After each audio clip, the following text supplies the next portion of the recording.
De 1835 a 1845, na província do Rio Grande de São Pedro, um dos mais significativos e influentes episódios da história brasileira, temos a observação de ser travado neste chão.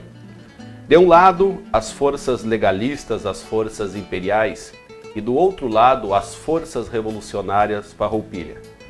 No entanto, é um conflito que, para algumas correntes da historiografia, é visto como uma revolução, por concordarem que há uma alteração na estrutura da sociedade rio-grandense. Há correntes que acreditam que esse episódio tenha sido caracterizado como simplesmente uma guerra.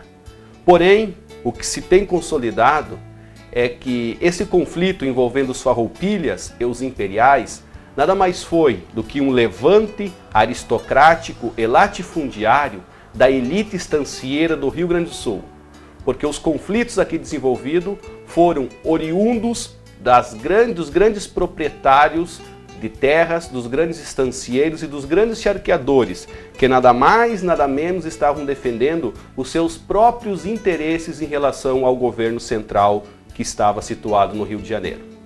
No entanto, para compreendermos um pouco como ocorre esse episódio histórico, nada mais justo do que nós refletirmos sobre a Constituição do Brasil na época.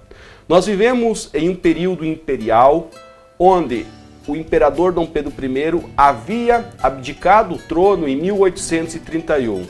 E tudo isso possibilitou com que esses estancieiros liderados por Bento Gonçalves da Silva iniciassem esse levante que foi culminar nesse importante conflito.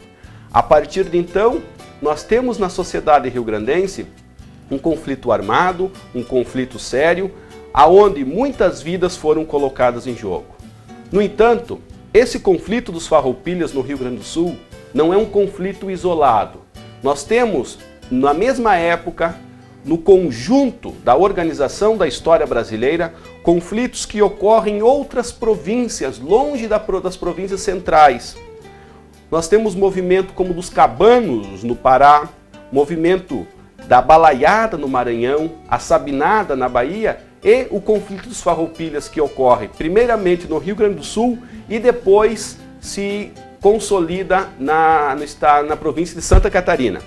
Então, por que ocorre isso? Porque não há a afirmação única do Império enquanto regime. É justamente nesse processo de transição de regências que vai eclodir esses conflitos, principalmente porque as províncias centrais não se preocupam com essas províncias localizadas na região periférica, como Pará, como Rio de Janeiro, Santa Catarina, o próprio Maranhão e a própria Bahia, simplesmente os regentes defendendo os interesses das províncias do centro do país, originando conflitos desta natureza em várias províncias do Brasil.